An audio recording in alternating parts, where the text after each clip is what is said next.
Greetings, everyone, and thank you very much for joining me for this poster review. This is Alfred Sa. I'm speaking to you from Philadelphia in the United States, and we'll be reviewing a 10-year follow-up study in women who were vaccinated when they were between the ages of 24 and 45 years of age. The background and study objectives include information on our two prior studies in younger women, Future 1 and Future 2, as well as a description of the population recruited for Future 3. Specifically, the study objectives included to study the effectiveness of a 3-dose regimen in women who were uninfected at the time of vaccination for endpoints that included type-specific CIN2+, CIN of any grade, and genital warts. Immunogenicity was also studied, as well as safety. In the methods section, you can see that this was a 48-month study that was randomized, double-blind, and placebo-controlled. The base study included approximately 3,800 women who were randomized and either received the quadrivalent HPV vaccine or placebo. Following the completion of the base study at 48 months, the women in Colombia were recruited for an extension study to be able to study the longer-term effects of the vaccine through 10 years of follow-up from the time of vaccination. In the first table under results, you can see the subject disposition with 641 women from the early vaccination program. That's the population that received the vaccine at baseline, and 623 from the catch-up vaccination program, all completed the long-term study out to approximately 10 years. You can see under the first bullet that dose 1 of the quadrivalent vaccine was 9.61 years for the early vaccination program group, as well as 4.5 years, 4.53 years for the catch-up vaccination group, because they were vaccinated at the end of the study. They had 6 years of follow-up in the long-term follow-up study. The analysis populations included the per protocol effectiveness population, which is a group of women who were baseline seropositive and seronegative for the relevant HPV type and remained PCR negative throughout the time of vaccination.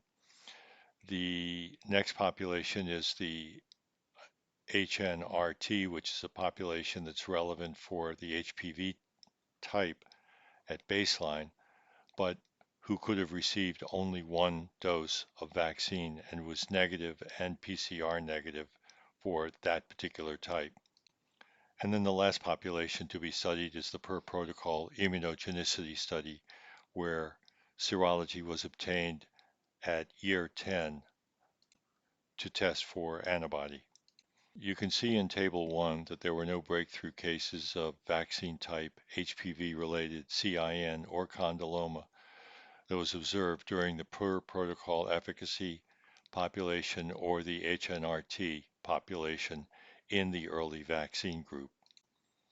In the per protocol efficacy population, there was one case of HPV 16 and 51 related CIN2 that was diagnosed during the base study. In the HNRT population, 3 cases of vaccine-related type 16 CIN and 1 case of HPV 6 related condyloma had been described again in the base study.